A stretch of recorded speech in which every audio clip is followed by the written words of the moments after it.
हे मेरे भोलेनाथ, जो भी भक्त इस वीडियो को पूरी देखे और अन्य तेरे भक्तों को शेयर करे इस सावन, उसकी सारी मुरादें पूरी कर देना। है समस्त भोलेनाथ के भक्तों, सावन के महीने में किसी भी दिन शिवलिंग से छुआ कर ले आना। इस पौधे की जड़ देखते ही देखते इस सावन में आपकी किस्मत रातों रात चमक उठेगी। दिन दूना रात चौगुना आप तरक्की करने लगेंगे। फिर आपके जीवन में खुशियों का भंडार लग जाएगा। हर हर महादेव भक्तों, सावन के महीने में शिवलिंग से ये गुप्त चीज ले आना। अपने घर आपकी सभी मनोकामनाएं पूरी होंगी। इतना पैसा आएगा कि गिनते गिनते थक जाओगे। भगवान भोलेनाथ जी के आशीर्वाद से अपने जीवन में बहुत उन्नति करोगे। भक्तों, हिंदू धर्म में सावन के महीने का बहुत अधिक महत्व होता है।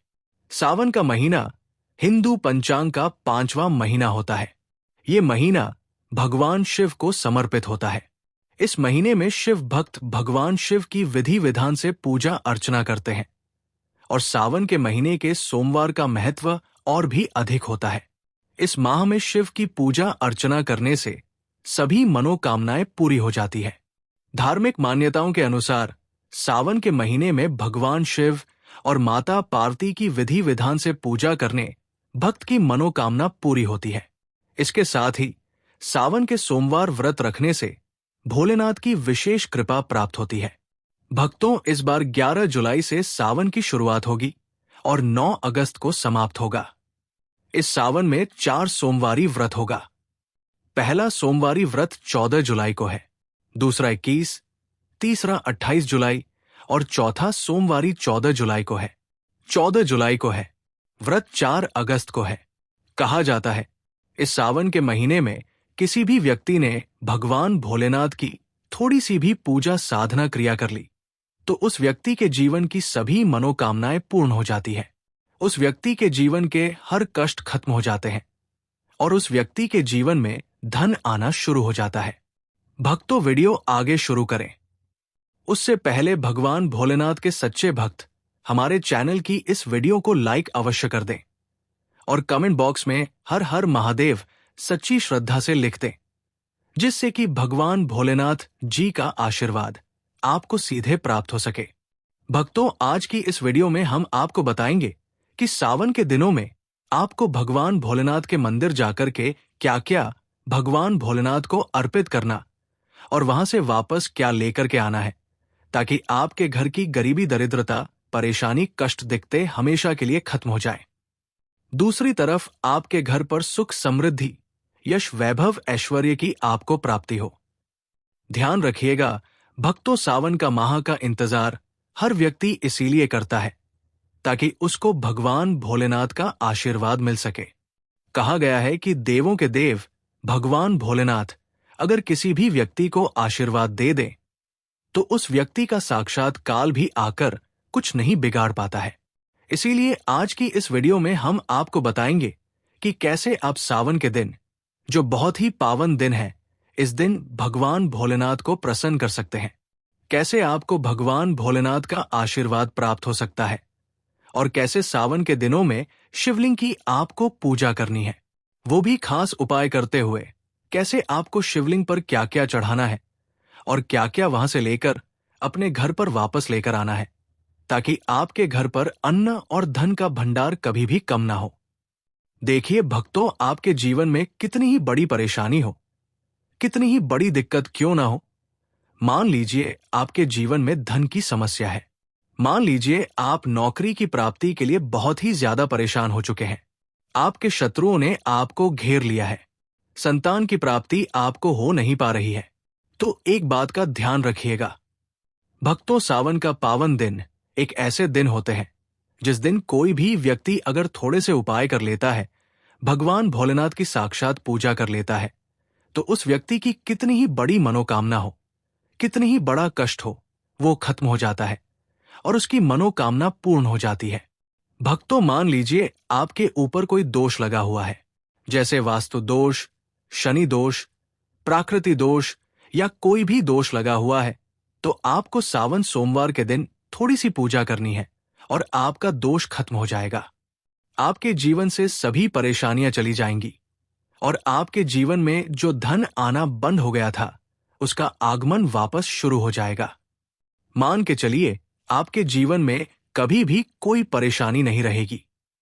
बस भक्तों, आज की इस वीडियो को लास्ट तक देख लीजिए और मान के चलिए भगवान भोलेनाथ के आशीर्वाद से आपकी सभी मनोकामनाएं भी पूरी होंगी और आपके जीवन की सभी परेशानियां भी चली जाएंगी। देखिए, एक बात कही गई है कि जब भी हम भगवान भोलेनाथ की पूजा करते हैं, हमें धैर्य रखना चाहिए, विश्वास रखना चाहिए और श्रद्धा के साथ भगवान भोलेनाथ की पूजा करनी चाहिए, क्योंकि भगवान भोलेनाथ बहुत ही भोले हैं। वो किसी भी व्यक्ति की थोड़ी सी ही पूजा से, साधना से तुरंत ही प्रसन्न हो जाते हैं।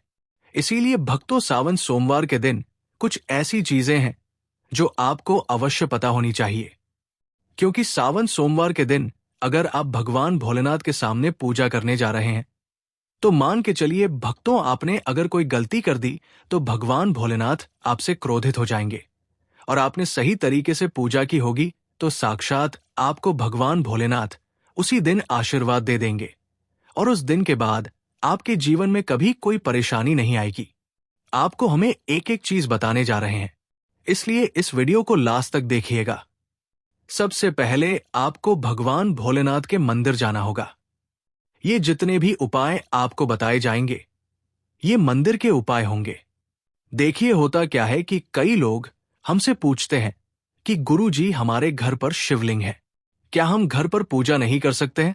तो इसका उत्तर है नहीं भक्तों, आपको मंदिर जाना पड़ेगा, क्योंकि मंदिर का जो शिवलिंग होता है और जो घर का शिवलिंग होता है, इसमें बहुत ज्यादा फर्क होता है। जो मंदिर का शिवलिंग होता है भक्तों, इसकी जो एनर्जी होती है वो आपके घर के शिवलिंग से करोड़ों गुना ज्यादा होती है। इसमें ऐसी सकारात्मक ऊर्जा होती है जिसके सामने अगर आप थोड़ी सी पूजा करते हैं तो तुरंत ही उसका फल आपको मिलता है और आपके जीवन की हर परेशानी चली जाती है। तो आपको जितने भी आज उपाय बताए जा रहे हैं, आपके जीवन की परेशानी को खत्म करने के लिए, आपकी मनोकामना पूर्ति के लिए, उस उपाय के लिए तो आपको मंदिर जाना पड़ेगा। और सावन सोमवार का पर्व पड़ रहा है, वो आज दिन सोमवार को पड़ रहा है, तो ये दिन ऐसा है, इस दिन अगर आप मंदिर जाकर के भगवान भोलेनाथ की पूजा आराधना कर रहे हैं तो मान के चलिए भक्तों, आपके जीवन में कभी कष्ट आ ही नहीं सकता। पूरे साल आपके घर पर अन्न धन का भंडार बना रहेगा। तो आपको क्या क्या ले जाना है वो कहीं पर लिख लीजिए, क्योंकि भक्तों, अगर आपने एक भी गलती कर दी तो आपकी पूजा संपन्न मानी नहीं जाएगी। भक्तों, सबसे पहली चीज जो भगवान भोलेनाथ के लिए आपको जल ले जाना है। सावन सोमवार के दिन कई लोग हमसे ये कहते हैं कि गुरुजी, जल जो है वो तो शिवालय में भी मिल जाता है, शिव मंदिर में मिल जाता है। तो नहीं भक्तों, वहां का जल आप तभी चढ़ाएं ये जब कोई दिक्कत हो, वरना घर से ही जल ले जाना चाहिए। आखिर घर से जल क्यों ले जाया जाता है, इसकी भी बात सुन लीजिए। घर से इसीलिए आपको जल ले जाना है ताकि आपके घर का जो जल ले जा रहे हैं भगवान भोलेनाथ पर चढ़ाने के लिए, उसी जल के द्वारा आप भगवान से जुड़ जाएंगे। उस जल के द्वारा आप भगवान को अपनी सभी दिक्कतें बता देंगे और उस जल को जैसे ही भगवान भोलेनाथ पर आप चढ़ाएंगे, अपनी समस्याओं को बताते हुए वो समस्या आपकी खत्म हो जाएंगी। इसलिए घर से जल ले जाएगा। आप सबसे जरूरी चीज जो जल ले जा रहे हैं उसमें 2-4 बूंद गंगाजल जरूर डाल दीजिएगा, क्योंकि गंगाजल डाले बिना आपकी पूजा संपन्न नहीं मानी जाएगी। महाशिवरात्रि के दिन तो आपको जल ले जाना है, उसमें गंगाजल डाल करके दूसरा आपको 3 पत्ते वाला बेलपत्र ले जाना है। भक्तों, बेलपत्र बहुत ही शुभ होता है। आपने अगर मान लीजिए एक तरफ 1000 कन्याओं को खाना खिलाया है, दूसरी तरफ भगवान भोलेनाथ को बेलपत्र चढ़ाया है, तो ये दोनों बराबर माने जाते हैं, इसलिए बेलपत्र जरूर ले जाएगा। तीसरा, आपको सफेद पुष्प ले जाना है। सफेद पुष्प भगवान भोलेनाथ को चढ़ाए जाते हैं, इसीलिए सफेद पुष्प पर भगवान भोलेनाथ के लिए आपको ले जाना है सावन सोमवार के दिन, ताकि भगवान भोलेनाथ का आशीर्वाद आपको मिल जाए, जिसके बाद आपके जीवन के हर परेशानी खत्म हो जाए। भक्तों, सफेद चंदन ले जाना अनिवार्य होता है सावन सोमवार के दिन। और ध्यान रखिएगा भक्तों की भगवान शिव को अगर आप दूध अर्पित करने जा रहे हैं तो एकदम कच्चा दूध होना चाहिए, पका हुआ दूध नहीं होना चाहिए। कच्चा दूध होना चाहिए। अब आपको और क्या क्या ले जाना है, देखिए। अगर आप चाहते हैं कि आपकी हर मनोकामना पूरी हो तो एक डिब्बा लीजिए, उसमें काली मिर्च भरकर ले जाइए। देखिए, बहुत ध्यान से सुनिए, जितनी आपको बातें बता रहे हैं। एक डिब्बे में काली मिर्च भर के एक लाल कपड़ा लीजिए, उसमें लौन कपूर, इसको मौली धागे से बांध करके आपको अपनी जेब में रख के ले जाना है। सिर्फ इतनी चीज आपको ले जानी है। आज के दिन को अब आपको पूजा कैसे करनी है, चलिए आपको बताते हैं। बहुत ध्यान से लास्ट तक देखिएगा, और जितनी भी चीज आपको बताई जा रही है, इन चीजों को आपको ले जाना है और शिवालय से वापस लेकर आना है अपने घर पर, ताकि आपको धन की प्राप्ति हो सके, आपकी कोई भी मनोकामना हो वो पूर्ण हो जाए। भक्तों, आप पहले जाएंगे मंदिर। सबसे पहले आपको इस बात का ध्यान रखना है, मंदिर जाने से पहले ही काले या नीले कपड़े का धारण करके मंदिर ना जाए, वरना भगवान शिव का आपको क्रोधित रूप देखना पड़ सकता है। सबसे पहले आपको यह करना है कि पतली धार बनाते हुए जल भगवान शिव को अर्पित कर देना। बहुत ध्यान से सुनिएगा भक्तों, पतली धार बनाते हुए भगवान शिव को जल आपको अर्पित कर देना है। अब आपको यह करना है भक्तों की भगवान शिव को चंदन लगाना है। चंदन लगाने के बाद भगवान भोलेनाथ पर 3 पत्ते वाला बेलपत्र रखना है। 3 पत्ते वाला बेलपत्र रखने के बाद आपको भगवान शिव पर सफेद पुष्प अर्पित कर देना है। सिर्फ इतना आपको करना है। दूध अगर आप चढ़ाना चाहते हैं तो दूध भी आप चढ़ा सकते हैं। इतना बस आपको करना है। इतना करने के बाद आपको वहां पर खड़े होकर 108 बार, बहुत ध्यान से सुनिएगा, 108 बार आपको ओम नमः शिवाय का जाप करना है। ये 3 ऐसी चीज है जो आपको करनी है। इतना करना है। अब आपको क्या करना है, एक डिब्बा जो काली मिर्च का आप ले गए हैं, उस काली मिर्च के डिब्बे को आपको शिवालय के जो गिरता हुआ शिवधारा है, जो शिवलिंग से वहां पर पानी गिर रहा है, उसी शिव हरि के पानी से आपको छुआना है और अपनी जेब में वापस रख लेना है।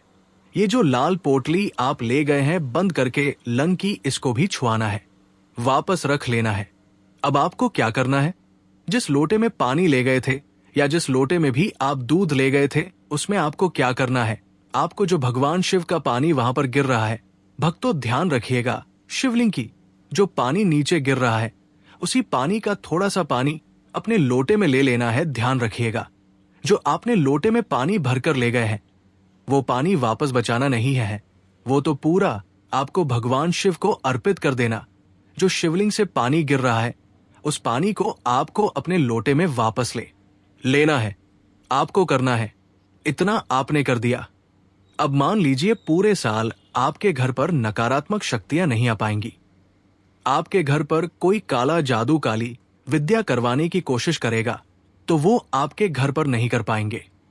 इससे आपके घर से नकारात्मक शक्तियां चली जाएंगी और सकारात्मक ऊर्जा आ जाएगी। ये जो अब काली मिर्च का भगवान शिव जी के शिवलिंग से छुआ कर लाए हैं, इसको पूजा घर में रखें।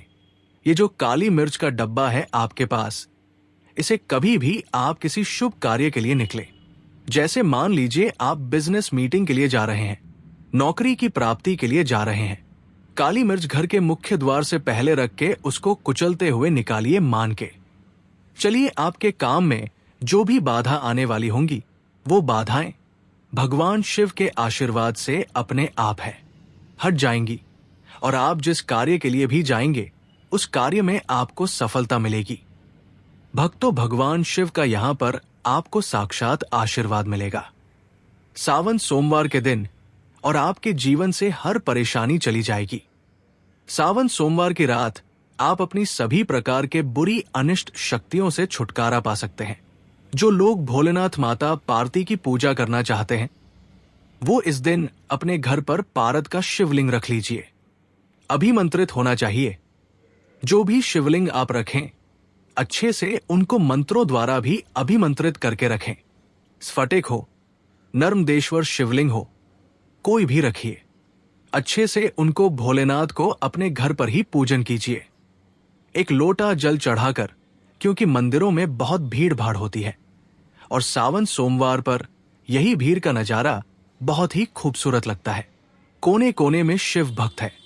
अगर आप मंदिर में नहीं जा सके या ठीक से जल नहीं चढ़ा पाए तो घर में ही शांति से आप पूजन करें। गन्ने का रस हुआ, पंचामृत हुआ, इससे आप इस दिन भोलेनाथ का अभिषेक कीजिए। दूध, दही, घी, शहद, शक्कर, पंचामृत बनाकर के अभिषेक कीजिए। भक्तों फिर भोलेनाथ का श्रृंगार कीजिए। चंदन चढ़ाई, अक्षत चढ़ाई, जनेऊ अर्पित कीजिए। थोड़ा सा चंदन का इत्र, क्योंकि चंदन का इत्र विशेष रूप से शिव शंभू को बहुत प्रिय है, तो वो आप अर्पित कीजिए। उनके पसंदीदा पुष्प चढ़ाए, आंकड़े की माला से उनका श्रृंगार कीजिए। भक्तों कनेर के सफेद पुष्प चढ़ाए, कमल हुए, गुलाब हुए, बेल हुए, ये फूल उनको बहुत प्रिय है, ये अर्पित करें और 5 बेलपत्र अवश्य चढ़ाएं। आप इस दिन चाहे तो या जो आपके पास बेलपत्र है उसी पर आप श्री श्री लिखकर या ओम नमः शिवाय या राम राम लिखकर अर्पित कीजिए। जो चिकना भाग होता है उस पर लिखिए और ये सीधा शिवलिंग पर अर्पित हो। इस प्रकार से आपको बेलपत्र चढ़ाने चाहिए। भक्तों, आप विशेषकर इस बात का ध्यान रखें कि कटे फटे बेलपत्र ना हो। जो व्यक्ति अधूरी चीज भगवान को अर्पित करता है तो उसे भी कटे फटे पत्तों की तरह ही कटा फटा फल ही प्राप्त होता है। इसीलिए कभी भी अपूर्ण सामग्री अर्पित ना करें। भक्तों कहते हैं कि जब भोलेनाथ ने गले में विष धारण किया था तो आदि शक्ति मां के कहने पर देवताओं ने भगवान शिव के सिर पर भांग, धतूरा, बेलपत्र आदि रखा और निरंतर जल अभिषेक किया था, जिसकी वजह से उनके मस्तिष्क का ताप कम हुआ था और उस समय से ही भोलेनाथ को भांग धतूरा चढ़ाया जाता है। और ये बात भोलेनाथ के भक्तों में बहुत कम लोगों को ही पता है कि इसी कारण शिवलिंग पर भांग मांग धतूरा चढ़ाया जाता है। भक्तों, अगर आपके घर में शिवलिंग है तो आज के दिन आप चाहे तो शिव जी का त्रिशूल हुआ, डमरू हुआ, ये भी आप उनको अर्पित कर सकते हैं। शिव के डमरू की दमदम की ध्वनि मंगल गुरु से संबंधित होती है, क्योंकि चंद्रमा उनके मस्तक पर विराजमान होकर अपनी क्रांति से अनंत आकाश में जटाधारी महामृत्युंजय को प्रसन्न करता है और बुध आदि ग्रह इसमें संभव से सहायक होते हैं। तो ये आज के दिन डमरू अर्पित करें। भोले बाबा का डमरू आप धारण भी कर सकते हैं। अभिमंत्रित करके आप अपने शरीर पर छोटा सा चांदी का डमरू धारण करें। भक्तों, अगर आपको हमारे चैनल के माध्यम से प्राचीन जानकारी अच्छी लगी हो तो वीडियो को लाइक कर दीजिए और कमेंट बॉक्स में सबसे दिल से हर हर महादेव लिख दीजिए। धन्यवाद।